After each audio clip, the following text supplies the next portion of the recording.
खामोशी का अलग मजा है, पेड़ की जड़ें फड़फड़ाया नहीं करती। घटना 22 साल पुरानी है।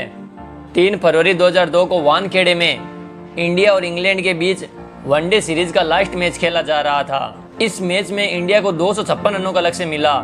सौरभ गांगुली ने 80 रनों की पारी खेली। लास्ट ओवर में 11 रनों की जरूरत थी और बॉल फिंटॉप के हाथ में। फिंटॉप ने अनिल कुंबले को रन आउट किया। उसके बाद अगली गेंद पर श्रीनाथ को बोल्ड करके इंग्लैंड को यह मैच जिता देता है और वानखेड़े के स्टेडियम पर अपनी जर्सी उतारकर जश्न मनाने लगता है। फिंटॉप का जर्सी उतारकर जश्न मनाना भारतीय टीम की बेइज्जती करना था। इस हार के बाद जो भारतीय टीम साउथ अफ्रीका में जाकर साउथ अफ्रीका को हराकर आई थी, वही भारतीय टीम अपनी जमीन पर जिम्बाब्वे के हाथों बुरी तरह पिट रही थी। लेकिन सौरभ गांगुली के 136 रनों ने सीरीज तो बचा ली, लेकिन टीम का कॉन्फिडेंस पूरी तरह लो हो चुका था। अब 3 महीने बाद NatWest series India, England और श्रीलंका के बीच इंग्लैंड में होनी थी। उससे पहले सौरभ गांगुली को अपने प्लेयर्स में फिर से पहले जैसा कॉन्फिडेंस पैदा करना था और ये सब करने में वो सफल होते हैं। वेस्ट इंडीज की जमीन पर जाकर ओडीआई सीरीज की पहली जीत इंडिया के नाम करते हैं। अब भारतीय टीम इंग्लैंड पहुंचकर अपने शिकार को पूरी तरह झपटने को तैयार थी, लेकिन उनका शिकार भी 5 महीनों में और ज्यादा खूंखार हो चुका था। वो न्यूजीलैंड की जमीन पर जाकर सीरीज ड्रॉ करवा चुका था और श्रीलंका को पूरी तरह व्हाइट वॉश कर चुका था। अब दोनों टीमें फुल फॉर्म में थी और एक दूसरे के खून के प्यासे। वो कहते हैं कि बिगी आंखों से मंजर नहीं देखे जाते, हमसे अब इतने समंदर नहीं देखे जाते, हमसे मिलना है तो नरम मिजाजी से मिलो, आईने भेस बदल कर नहीं देखे जाते, जिंदा रहना है तो हालातों से डरना कैसा, जंग लाजमी हो तो लश्कर नहीं देखे जाते। सीरीज के पहले मैच में फिंटॉप की हाफ सेंचुरी और 3 विकेट ने श्रीलंका को हरा दिया। अब इंग्लैंड टीम का कॉन्फिडेंस हाई लेवल पर था। अगले मैच में इंग्लैंड ने भारत को 271 रन का टारगेट दिया। उस मैच में द्रविड़ और युवराज की 131 रन की पार्टनरशिप ने इंग्लैंड को इंग्लैंड की जमीन पर धूल चटा दी और यह भारत की इंग्लैंड को ललकार थी कि मुंबई का हिसाब इंग्लैंड में चुकता होगा। ग्रुप के मैचों में भारत अपराजित रहा, लेकिन इंग्लैंड के खिलाफ होने वाले फाइनल में इंग्लैंड के जीतने के चांस सबसे ज्यादा थे, क्योंकि उससे पहले भारतीय टीम 1999 से 2002 तक 9 टूर्नामेंटों के फाइनल में पहुंचकर बुरी तरह हार चुकी थी। फाइनल मैच में इंडिया को टॉस हारकर चेस करना था, लेकिन इस टूर्नामेंट में हम 5 बार चेस करके मैच जीत चुके थे, तो एक बार और चेस करना कोई बड़ी बात नहीं थी। पहले गेंदबाजी करने उतरी भारतीय टीम ने पहले विकेट पर जो खुशी मनाई, उससे नासिर हुसैन और त्रेस कोटिस ने अपनी सेंचुरी पूरी करके गम में बदल दिया। तूफान शांत हुआ कि फिंटॉप ने आकर 40 रन मारे और स्कोर 325 तक पहुंचा दिया,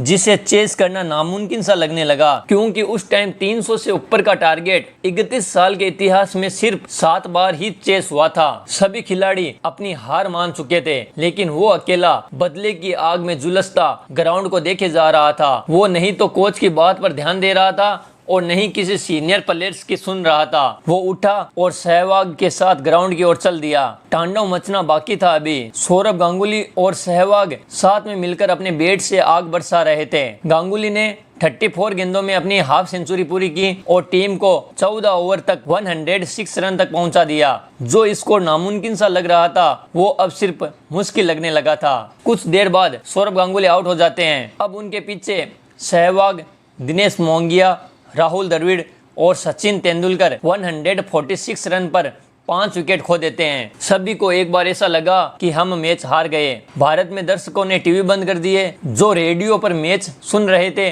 उन्होंने रेडियो बंद कर दिए। भारतीय दर्शक स्टेडियम छोड़कर जाने लगे, मानो सभी ने हार मान ली हो। लेकिन वो दोनों युवा प्लेयर युवराज सिंह और मोहम्मद कैफ कहाँ हार मानने वाले थे। मोहम्मद कैफ, जिसे नासिर हुसैन ने पूरे मैच में ड्राइवर कहकर बुलाया था, और युवराज सिंह, जिसे शुरुआत में ही थ्रेस कोटिस की बॉल लगने से उंगली फ्रैक्चर हो गई, उसे बैट पकड़ने में भी मुश्किल हो रही थी। लेकिन उन दोनों युवाओं ने पूरा मैच ही पलट दिया। अचानक लगने लगा कि हम मैच जीत सकते हैं। और सचिन ने ड्रेसिंग रूम में झट से डिक्लेयर कर दिया कि कोई भी अपनी पोजीशन नहीं बदलेगा, जो जहां है वो वहीं रहेगा। कुछ खिलाड़ी टॉयलेट में थे तो कुछ प्लेयर दरवाजे पर। सचिन और द्रविड़ मसाज टेबल पर लेटे लेटे ही मैच देखने लगे। दोनों युवा प्लेयर्स के बीच 121 रन की साझेदारी ने स्कोर 267 तक पहुंचा दिया, लेकिन फिर किसी स्क्रिप्टेड मूवी सीन की तरह युवराज सिंह टूडोर के हाथों कैच आउट हो जाते हैं। अब मैच जिताने की जिम्मेदारी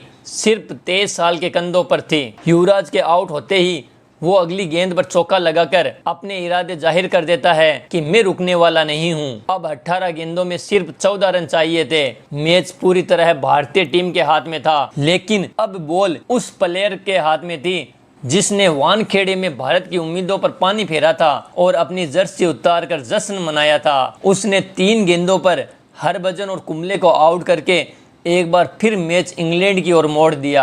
फिनटॉप इतनी आसानी से दादा की टीम को कैसे जीतने देता। केप ने खुद कहा कि मुझे भी एक बार ऐसा लगने लगा कि हम मैच हार जाएंगे, चाहे 12 गेंदों पर 11 रन ही चाहिए, लेकिन 8 विकेट गिर चुके थे और उनमें 6 गेंदें फिनटॉप को डालनी थी। सेकंड लास्ट ओवर में 5 गेंदों पर 5 रन लेने के बाद लास्ट गेंद पर केप ने जोर से बैट घुमाया और बाउंड्री आ गई। अब 6 गेंदों में 2 रन चाहिए थे, लेकिन बॉल फिनटॉप के हाथ में थी और स्ट्राइक पर जहीर खान थे। यह वही फिनटॉप था जिसने लास्ट ओवर में कुंबले और श्रीनाथ को कंटिन्यू आउट करके वानखेड़े में अपनी टीम को 2 रन से मैच जिताया था। लास्ट ओवर की पहली गेंद पर रन लेने की कोशिश नाकाम रहती है। जहीर काफी नर्वस दिखाई दे रहा था। अगली गेंद पर इंग्लैंड टीम की एक साथ अपील, लेकिन अंपायर ने अपील को ठुकरा दिया। लॉर्ड्स की बालकनी में बैठे सौरभ गांगुली अपने लॉकेट को एक हाथ से पकड़े हुए मैच देख रहे थे और मानो भगवान से कह रहे हैं कि एक बार जो किया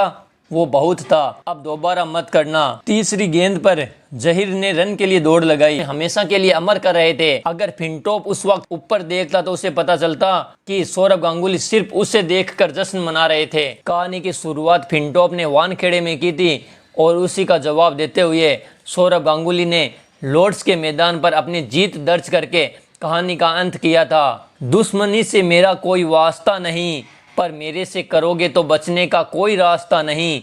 आशा करते हैं कि वीडियो आपको अच्छा लगा होगा। क्रिकेट से जुड़ी घटनाएं देखने के लिए चैनल को सब्सक्राइब कीजिए। फिर जल्दी मिलते हैं एक नई घटना के साथ। धन्यवाद।